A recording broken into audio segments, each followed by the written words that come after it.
எல்லாத்துக்கும் வணக்கங்கண்ணா. நான் தான் கிருஷ்ணபுரம் பேசுகிறேங்க. பாலக்காடு ஸ்டீலன் பேசுகிறேங்கண்ணா. வீட்டில் எல்லாத்துக்கும் சௌக்கியங்களா? மாடு நல்லா இருக்குங்களா? நம்ம இன்றைக்கி விவசாய முறைகள் பார்த்திங்கன்னா இன்றைக்கி நிறைய தொழில்நுட்பங்கள் புதுசாக வந்துட்டுருங்க. புதிய புதிய கருவிகள் வந்துட்டு இருக்குது, புதிய புதிய யுக்திகள் வந்துட்டு இருக்குதுங்கண்ணா. இது எல்லா விஷயம் நம்ம தெரிஞ்சுக்கணும்னா பார்த்திங்கன்னா நம்ம என்றைக்குமே நம்ம போட்டு வெளியே வந்தோம்னு பார்த்தோம்னா தான் உலகத்தில் என்னென்ன விஷயம் நடந்திருக்கு நம்ம தெரிஞ்சுக்க முடியுங்க. நமக்கு வேலை பொழப்பே சரியாக இருக்குங்க. ஊருக்கு பார்த்திங்கன்னா நிறைய மாடுகள் பார்க்குறது, கோழி உரி பார்க்குறது, அப்புறம் தோட்டத்தை பார்க்குறது, இந்த வேலையை நமக்கு சரியாக இருக்குங்க. ஆனால் அந்த வேலையை நம்ம பார்த்துக்கணும்னா வெளியே வந்து உலகத்தில் நடந்திருக்க விஷயங்கள் வந்து நம்ம கற்றுக்க முடியாதுங்க. அதனால் நம்ம என்ன செய்யலாம்னா ஜூலை 11 to 15 வரைக்கும் கொடிசியாவில் அக்ரிடெக் ட்ரேடு ஃபேர் நடக்குதுங்க.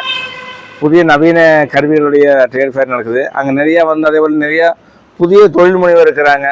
தேன் பண்ணை வளர்க்குறவங்க, பூச்செடி வளர்க்குறவங்க, அதே போல் நிறைய இயற்கை விவசாயம் பண்ணுறவங்க, இந்த மாதிரி நிறையா வரவங்களோட கருத்தரங்கு இருக்குங்க. அதே போல் கண்காட்சியும் இருக்கும். இந்த விஷயத்தில் நம்ம நேரடியாக வந்து பார்க்கும்போது என்ன விஷயம் நடக்கும் பார்த்திங்கன்னா நம்ம நிறைய விஷயத்தில் கற்றுக்கலாங்க. நம்ம பார்க்காத நிறைய விஷயம்